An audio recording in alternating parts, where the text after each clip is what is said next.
Mes frères en Christ, bonjour à vous tous. Et ce matin, dimanche le 28 mars, et je vais parler sur la Sainte Communion, ou bien sur la table du Seigneur, ou comme vous le dites souvent, la Sainte Seine. Alors, la prédication et mon enseignement de ce matin, dimanche 28 mars 2021, je parlerai ce matin sur la Sainte Seine. Alors, pour commencer, je vous salue dans le nom de Jésus-Christ, vous tous, les enfants de Dieu, pasteurs, croyants, jeunes, anciens, et tous les enfants de Dieu à l'île Maurice, dans les îles de l'océan Indien, l'île Rodrigue, en Suisse, en Angleterre, un peu partout dans le monde où vous êtes, vous qui portez le nom de notre Seigneur Jésus-Christ. Dieu vous bénisse par sa parole, Dieu vous fortifie. Je vous salue dans le beau nom de Jésus-Christ. Bon, tout de suite, je vais passer au message sur la Sainte Seine. Je vais vous parler d'un sujet que j'utilise très rarement et j'ai été moi-même surpris que le Seigneur l'ait placé sur mon cœur. C'est en rapport direct avec notre service de la Sainte Seine ou la table du Seigneur. Nous essayerons de comprendre la véritable signification de cette communion. Je suis certain que beaucoup d'enfants de Dieu ne réalisent pas pleinement ce qu'elle signifie.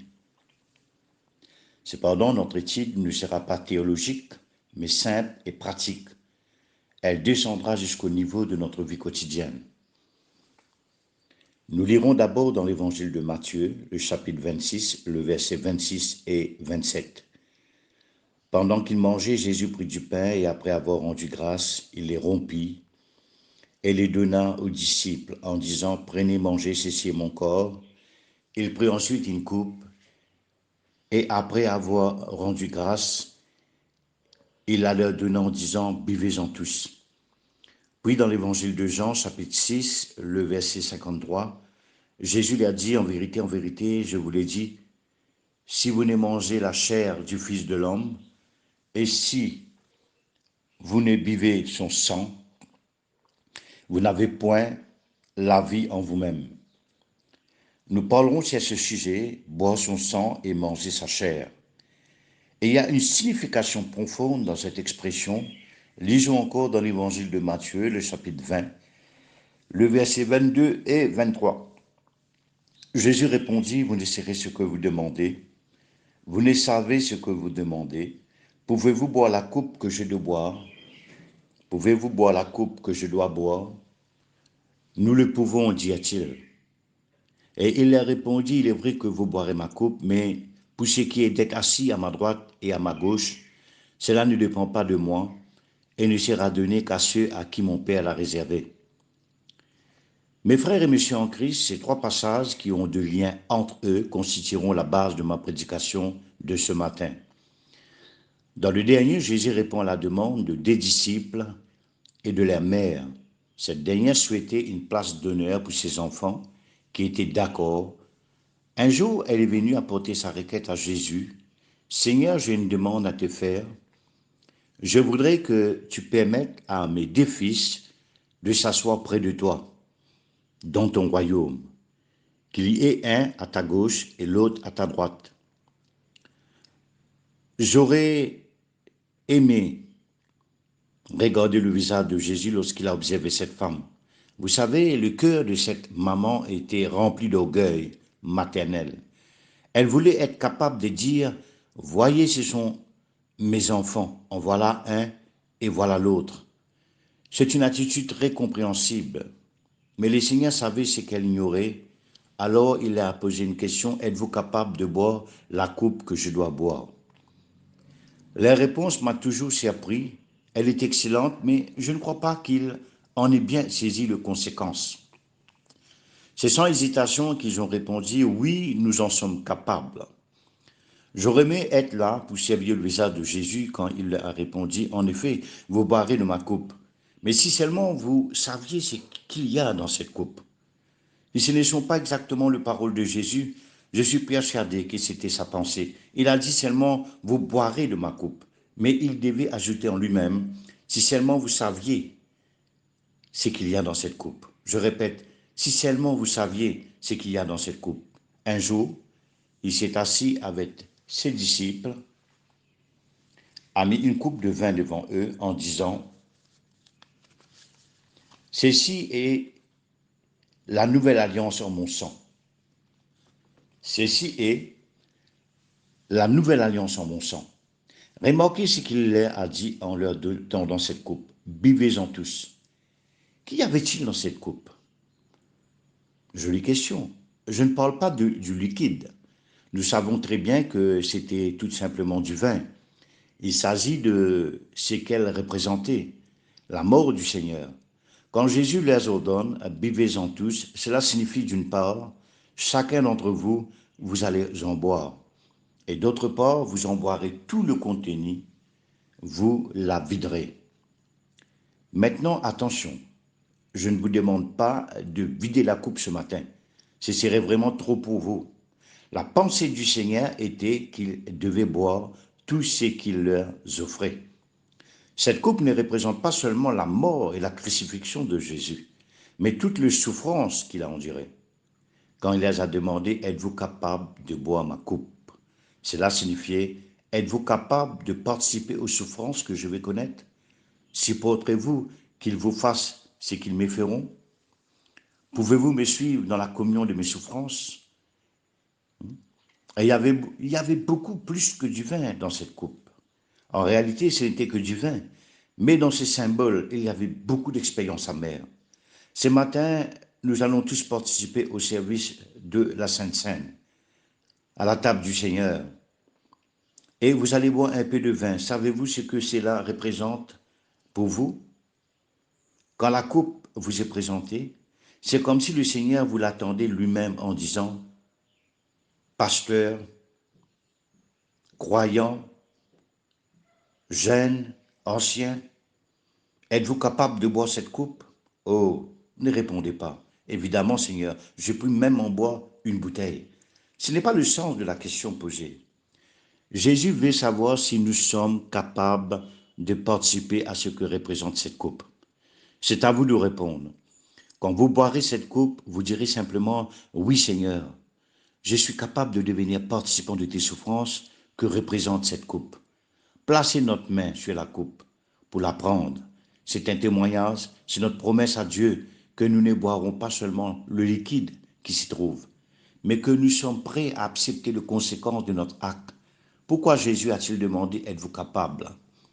C'est parce que dans cette coupe, il y a des choses amères à boire. Vous devez penser, c'est vraiment un drôle de message que Frère Morieux nous donne. Prendrez-vous cette coupe? Elle est facile à boire, mais ce qu'elle représente est terriblement amer. Voilà la pensée de Jésus. Buvez la coupe. Buvez-en tous et videz-la. Que chacun de vous devienne un participant de cette coupe et buvez tout ce que j'y place. C'est une vérité difficile, mais savez-vous que l'expérience de Jésus fut terrible? Je parle de la croix. Paul a affirmé, je me glorifie de la croix de Jésus. Certains pasteurs, même certains chrétiens, épinglent une petite croix en or au revers de leur veston. D'autres la mettent à leur cou. D'autres placent un autocollant à l'arrière de leur voiture. Il y a un joli poisson. Et à l'intérieur de cette poisson, il y a un joli nom, Jésus, bien décoré. Est-ce là ce que Paul a voulu dire? Non. La gloire de la croix de Christ n'est pas cela. C'est la gloire d'être crucifié avec Christ. Être crucifié, c'est quelque chose d'affreux. Et quand vous prenez un peu du contenu de la coupe, vous témoignez de votre bonne volonté d'être crucifié avec lui. Voilà ce qu'est véritablement le service de la Sainte Seine. Voilà ce qu'est véritablement participer à la table du Seigneur, à la Sainte Communion du Seigneur. Ou si vous voulez dire à la Sainte Seine. Et malheureusement, beaucoup d'enfants de Dieu l'ignorent. Tout ce qu'ils font, c'est penser un petit peu à la mort de Jésus, écraser même une larme. Le Seigneur ne veut pas de vos larmes, ce sont de larmes artificielles, de larmes plastiques, émotionnelles. Il veut que nous buvions la coupe en expérience pratique. Cela le glorifiera, mes amis. Ce n'est pas à moi de vous demander si réellement vous voulez boire. C'est votre affaire personnelle entre vous et Dieu. Mais si je sollicitais une réponse biblique ce matin, je pense que la plupart d'entre vous diraient Amen ou Alléluia. Cependant, analysons un peu plus encore le contenu de cette coupe. Lisons dans Matthieu le chapitre 21, le verset 8 à 11. La plupart des gens de la foule étendirent leurs vêtements sur le chemin, d'autres coupaient de branches d'arbres et en jonchaient à la route. Ceux qui précédaient et ceux qui suivaient Jésus criaient Hosanna au fils de David, béni soit celui qui vient au nom du Seigneur, Hosanna dans le lieu très haut. Lorsqu'il entra dans Jérusalem, toute la ville fut émue et l'on disait Qui est celui-ci? La foule répondait C'est Jésus le prophète de Nazareth en Galilée. Il n'a pas l'air tellement méchant, tellement amer ces passages. Penserez-vous? Mais vous savez bien que l'histoire ne s'arrête pas là. La multitude est sortie pour voir Jésus. Ils ont dit, aujourd'hui Jésus vient chez nous. Aujourd'hui Jésus vient chez nous. Et ils sont allés le long de rue, comme si la reine d'Angleterre allait passer. Ils ont mis leurs vêtements sur le chemin. Ils ont jeté de fleurs et les petites filles sont venues apporter un bouquet à Jésus. Ils déclaraient, nous sommes heureux de te voir Jésus, tu es le roi qui doit venir, tu es le prophète de Dieu, tu es le Messie, tu es un bon prédicateur, personne n'a jamais aussi bien prêché que toi. Tu es l'homme que nous attendions depuis si longtemps. Alléluia, alléluia, alléluia. Et peu de temps après, le même groupe chantait quelque chose de différent. Jésus était prisonnier et Pilate demandait, que ferons-nous de Jésus? Alors ces mêmes gens ne criaient plus Hosanna, mais crucifie-le, libérez le meurtrier, Barabbas, et crucifie Jésus-Christ. Que s'est-il donc passé? La faiblesse humaine. Qui pouvait dire tantôt Hosanna et tantôt crucifie-le? Oui, c'est la faiblesse humaine, mes amis. Qui pouvait dire tantôt Hosanna, tantôt crucifie-le. Elle est dans la coupe. Vous souffrirez de la faiblesse humaine. Aujourd'hui, les gens sont pour vous. Demain, ils seront contre vous. Aujourd'hui, ils vous serrent dans leurs bras. Ils veulent que tout le monde vous admire. Et le lendemain, ils vous jettent dehors. Dans la coupe, il y a cette perversion de la nature humaine. Vous demanderez, Seigneur, qu'est-ce que cela veut dire? Mes amis ne me disent plus bonjour. Je ne comprends pas. Il était mes amis, pourtant il était mes amis. Et maintenant, ils sont les amis de mes ennemis. Seigneur, donne-moi une explication. Oh, elle est très simple. Vous avez participé au service de la Sainte Seine. Vous avez participé à la table du Seigneur. Vous avez mis votre main sur la coupe en déclarant, Seigneur, je ne vais pas seulement boire le liquide, je vais boire ta coupe en expérience. Vous avez bu, le Seigneur vous a cru et il a mis une expérience dans votre coupe. Je vais l'expliquer d'une manière différente. Supposons qu'un nouveau pasteur arrive, il fait son premier service, toute l'église est venue. Chacun veut entendre comment il prêche. Et après la réunion, tout le monde veut lui toucher la main, tout le monde veut lui serrer la main. Dieu soit béni, mon frère. Dieu soit béni, pasteur. Vous êtes vraiment un homme de Dieu. C'est Dieu qui vous a envoyé. Nous serons toujours derrière vous pour vous épauler, pour vous soutenir. C'est le premier jour. Les gens peuvent vous soutenir. C'est le premier jour. Les gens peuvent vous louer. Vous êtes le meilleur prédicateur. Vous êtes le meilleur pasteur. J'aimerais tellement vous entendre encore et encore et encore. Et puis voilà que vous prêchez quelque chose qu'ils n'aiment pas, quelque piler la mer. Alors les attitudes changent brusquement du tout au tout. Cela se trouve dans la coupe et ce n'est pas facile à absorber. Jésus a souffert de cette perversion humaine. Heureusement, il savait ce qui était dans l'homme. Quand il les a entendus déclarer « Hosanna, tu es le prophète de Dieu », je ne pense pas qu'il y ait répondu de manière à leur faire plaisir. « Merci, merci, je suis si heureux que vous m'ayez reconnu. Je ne crois pas que Jésus se soit laissé impressionner par leurs cris. Il devait se dire, vous criez Hosanna, mais je sais ce que vous direz plus tard.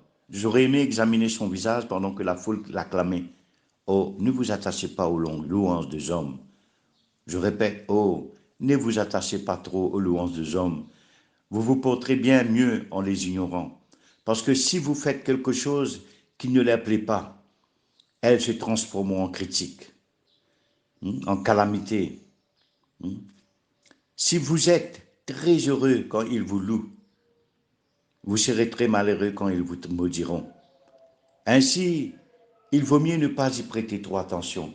Savez-vous ce qui est écrit dans le livre d'Ésaïe, chapitre 42, le verset 20? Tu as vu beaucoup de choses, mais tu n'as point pris garde. Il y a eu beaucoup de choses auxquelles Jésus n'a pas fait attention. Par exemple, à les cris d'Hosanna. Il les a entendus. Il ne pouvait pas ne pas les entendre. Mais il ne croyait pas. Il ne le croyait pas. Car il savait ce qui était dans le cœur humain. La perversité de la nature humaine s'y trouvera également dans votre coupe, comme dans la mienne. Voilà pourquoi il avait demandé à ses disciples, pouvez-vous boire cette coupe? Ils ont répondu affirmativement, mais ils ne savaient pas ce qui était dans la coupe. Ils l'ont su plus tard, et je dois dire qu'ils l'ont bu. Celle de Pierre fut terriblement amère. Savez-vous qu'il fut crucifié la tête en bas? C'est une mort atroce. Et il y a encore autre chose dans la coupe. Lisons dans Matthieu, le chapitre 26, le verset 56. Alors tous les disciples abandonnèrent et prirent la fuite. Est-ce que vos amis ne vous ont jamais abandonné au moment où vous aviez besoin d'eux? C'est là une expérience pénible. Jésus était dans l'épreuve. Pierre l'avait régné, lui qui avait affirmé « Je vais mourir pour toi », ce qui signifiait « Jamais je ne t'abandonnerai ». Les hommes ont montré Jésus du doigt et vous devez savoir qu'ils feront de même pour vous. C'est dans la coupe, écoutez-le. Celui-ci a dit « Je suis le Fils de Dieu ». Voilà l'hérétique, l'homme qui nous cause des ennuis. Nous l'avons entendu de nos propres oreilles. Ses disciples étaient auprès de lui quand ils ont vu que l'épreuve devenait sérieuse. Ils se sont sauvés. Ils l'ont tous abandonné. Ils l'ont laissé tout seul, accusé par ses ennemis. Nous ne devons pas nous étonner que Jésus ait prononcé ces paroles. Êtes-vous capable? Êtes-vous capable de boire ma coupe? Vos amis vous ont-ils abandonné au moment où vous aviez besoin d'eux? Comme vous avez été malheureux, vous avez dit, Seigneur, je ne comprends pas. J'avais tellement d'amis, ils m'ont abandonné, je suis tout seul. Qu'est-ce que je l'avais dire? Eh bien, tout simplement, le dimanche, vous avez participé à la Sainte Seine. Vous avez pris la coupe en affirmant, je la bois. Le Seigneur, voyant votre sincérité, vous a laissé boire de cette coupe en expérience. Et vous avez constaté que ce n'est pas facile. Le Seigneur a été faussement accusé. Cela ne vous est-il jamais arrivé? Je vais imaginer une histoire, supposons que vous êtes le trésorier de l'Église et vous êtes absolument honnête. Et puis vous avez acheté une voiture, justement un jour où l'Église avait eu une bonne offrande. On vous a vu avec votre nouvelle voiture et quelques-uns ont dit, vous avez vu sa nouvelle voiture? Où pensez-vous qu'il a trouvé l'argent nécessaire? Je crois avoir une révélation. Savez-vous, si on examine ces livres de temps en temps, et avant peu de gens vous montreront du doigt. Ce sont des situations bien pénibles, mais cela est dans la coupe. Satan est le maître des accusateurs, malheureusement. Il reçoit quelquefois de l'aide des enfants de Dieu, rétrogrades, affaiblis, mal affermis. Jésus fut accusé de ce qu'il n'avait pas fait. Jésus fut accusé de ce qu'il n'a pas dit. J'ai une bonne illustration au travers de ce qui m'est arrivé un jour. Je ne vous donnerai pas d'ailleurs tous les détails. J'étais pasteur d'une petite assemblée et une sœur âgée a commencé à faire courir un bruit. Frère, Mario n'est pas honnête. Mais moi, je sais que je le suis. Elle a cru comprendre que je dirigeais mal l'Église et que j'avais pris la responsabilité de certaines dépenses qui n'avaient pas été approuvées au préalable par l'Assemblée. Elle a raconté dans toute la ville. Frère Mario dépense l'argent de l'Assemblée sans qu'elle le permettent. Ce n'était pas vrai, mais je ne pouvais pas courir dans toute la cité pour prouver la vérité. Nous avions eu une réunion d'affaires et l'Église avait voté quelques dépenses, mais cette sœur n'était pas là. Au lieu de se renseigner, elle a levé le doigt de l'accusation. Que pouvons-nous faire dans ce cas? Pas grand-chose. Prenez la coupe et buvez. Ce n'est pas facile à avaler. Il y a des gens qui croient tout ce que l'on dit. Buvez et continuez votre chemin. Aimeriez-vous être pasteur? Eh bien moi, je ne voudrais pas. Alors, pourquoi en êtes-vous un? Demanderez-vous. Parce que j'ai été appelé à l'être. N'en devenez pas un, si Dieu ne vous a pas appelé. Car lorsque vous boirez la coupe, cela vous tuera. Croyez-moi, on ne peut pas, croyez-moi, on ne peut en boire qu'avec l'aide de la grâce de Dieu. Vous savez que Pierre a régné le Seigneur, qui va passer en jugement. Il n'y a qu'une petite distance entre eux. Il fait froid et Pierre s'échauffe le main près du feu. Une jeune fille déclare, regarde cet homme, c'est l'un des disciples. De qui parlez-vous, mademoiselle? Mais de vous. Je ne sais pas ce que vous voulez dire. Je ne connais pas cet homme, répond Pierre. Jésus entendit et il regarde son disciple. Quel regard? Jésus n'a pas dit un mot. Il a regardé Pierre. Pouvez-vous imaginer à quel point le Seigneur a été profondément blessé? Il est faussement accusé. Son seul réconfort est la présence de son disciple. Et voilà qu'il l'entend affirmer, je ne connais pas cet homme-là. N'avez-vous jamais ressenti une blessure de ce genre? Cet homme est un de vos amis, n'est-ce pas? Un ami qui vous a donné cette étrange idée. Je le connais vaguement, mais il n'est pas de mes amis. Que pensez-vous qu'il y ait dans cette coupe? Non seulement tout ce que je viens de vous présenter, mais bien d'autres encore, bien d'autres choses encore. Cela signifie tellement plus que boire un liquide. Quand nous approchons cette coupe de nos lèvres, nous témoignons que nous voulons boire à la fois le contenu et ce qu'elle représente. Buvez-en tous, que chacun d'entre vous boive tout de la coupe. Nous méditons maintenant les paroles de Jésus dans Jean chapitre 6, le verset 53. Jésus leur dit en vérité, je vous l'ai dit, si vous ne buvez mon sang, vous n'avez point la vie en vous-même. Mangez sa chair.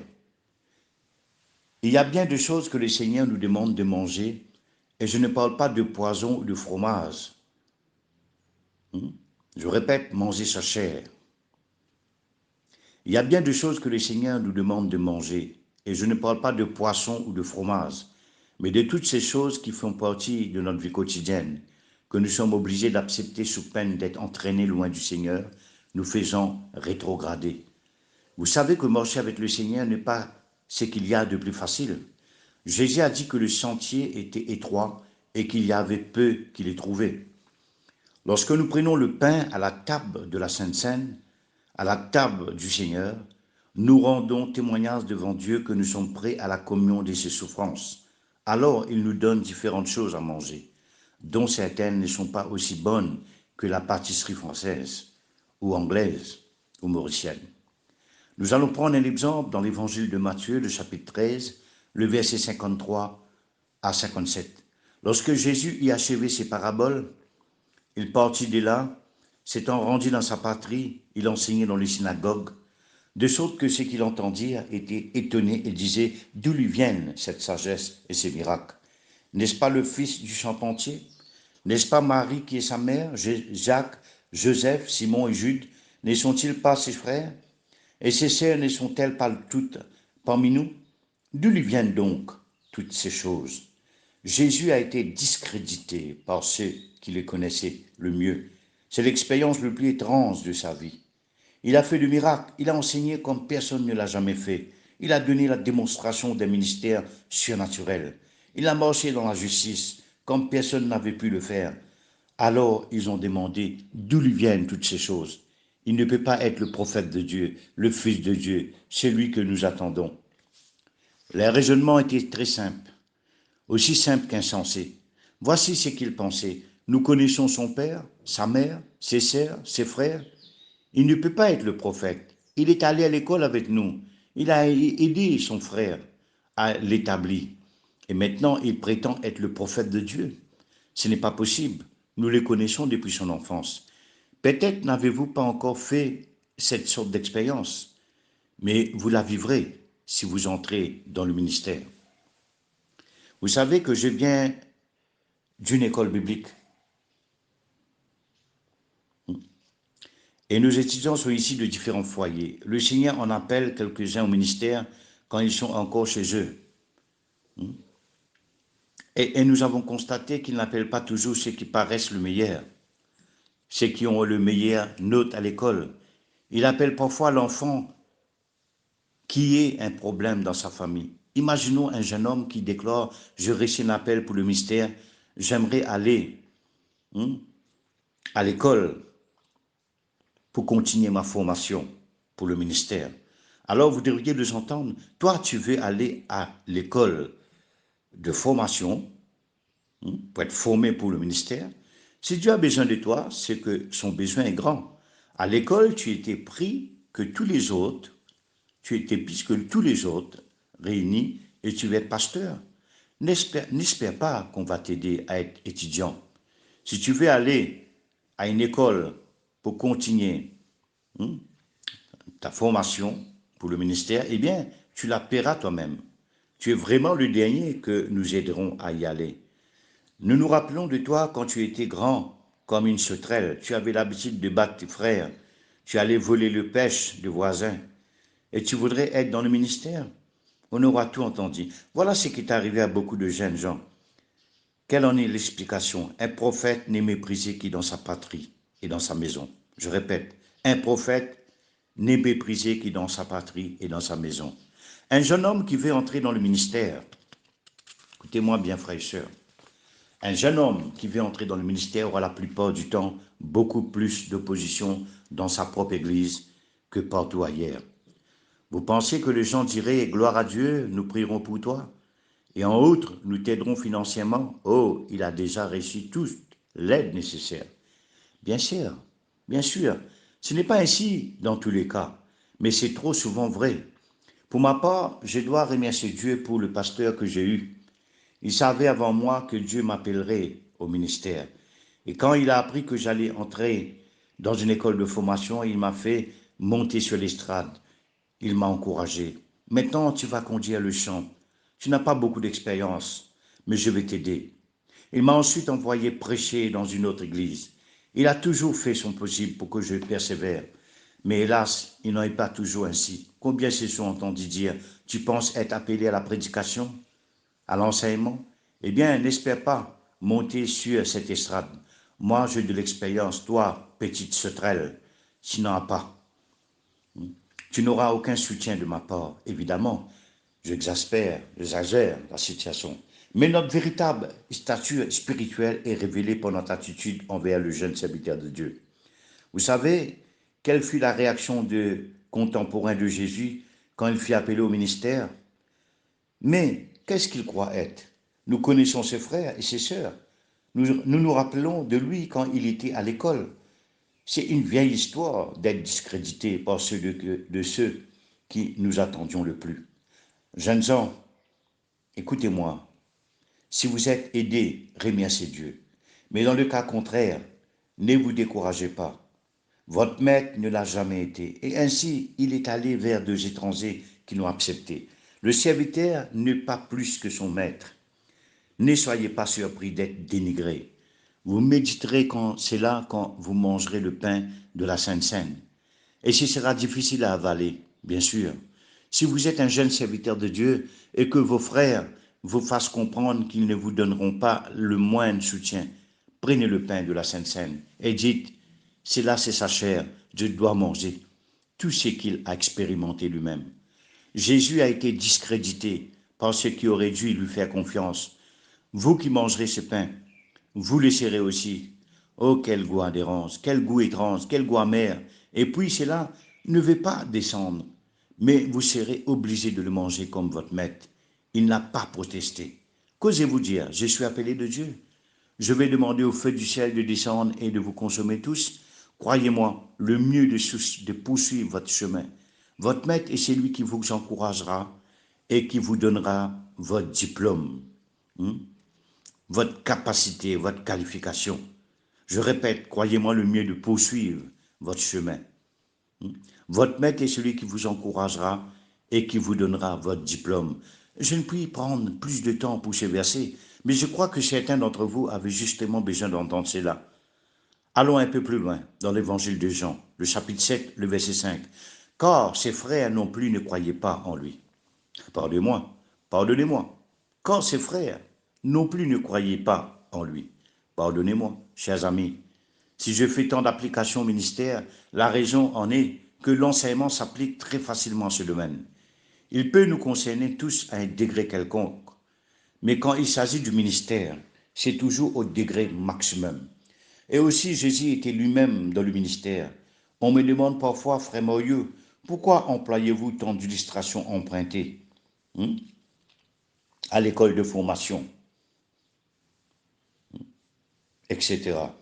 C'est parce que j'y ai passé presque toute ma vie. 3 ans comme étudiant, 21 ans comme prédicateur. C'est l'endroit où j'habite. Je ne suis jamais allé dans la marine, dans l'armée. Aussi, je ne puis parler sur le bateau. Et comme je ne prends pas mes illustrations de des livres, alors je les cherche dans ma propre expérience.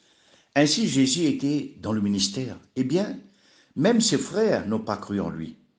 Non seulement il a été discrédité, mais on n'a pas voulu le croire. Cependant, il disait la vérité.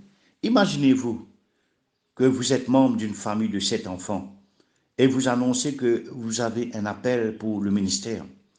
Les étrangers le croiront avant vos propres frères. C'est une situation qui se rencontre et cela fait mal. Il y a environ 10 ans, le Seigneur m'a demandé d'aller enseigner sa parole. Plus que 10 ans, dans le monde. J'avais cherché sa volonté pendant 14 mois. Et voilà le mot qu'il m'a donné. Va et enseigne dans toutes les nations. Il a commencé à ouvrir le porte. Il m'a envoyé dans le monde entier. Dans le monde entier. Dans mon bureau, chez moi, dans mon bureau personnel chez moi, j'ai une grande carte du monde où j'ai marqué toutes les routes que j'ai dû prendre. Elle représente environ 440 millions de kilomètres. Je subis de l'opposition de la part de ceux qui étaient le plus près de moi. Et c'est la chose la plus étrange. J'ai toujours dépendu du Seigneur en ce qui concerne les finances. Un jour, des frères m'ont dit, frère, nous voudrions vous aider dans votre prochain voyage. Nous vous donnerons plaisir, centaines de roupies. Un des autres pasteurs a entendu cela et a répliqué, vous ne devez pas donner d'argent au frère Morio. Il n'a qu'à rester ici. Il n'est pas avec nous. Il n'est pas dans notre organisation. Il n'est pas membre dans notre association, dans notre dénomination. Il est un pasteur à part. Et cette pasteur, et elle a tellement fait que les croyants ont décidé de ne rien me donner. Et pourtant, il m'avait dit que c'était Dieu qui les avait dirigés. Cela m'a fait mal. De plus, les personnes qui décourageaient les personnes à me soutenir étaient soi-disant de pasteurs, de missionnaires. Ils ont une volonté de faire. Maintenant, ces quelques soi-disant pasteurs chrétiens n'est pas parce qu'elle avait une volonté très forte, n'est plus. Je suis allé vers Dieu et je priais, Seigneur, comment expliques-tu cette attitude? Alors il m'a donné ces versets, ses frères non plus ne croyaient pas en lui. Évidemment, parmi les frères, il y a aussi les sœurs. Évidemment, parmi les frères, parmi nos sœurs, il y a aussi de vrais frères et de vraies sœurs qui ont un cœur rempli de compassion et de miséricorde. Ne généralisez jamais tous les frères.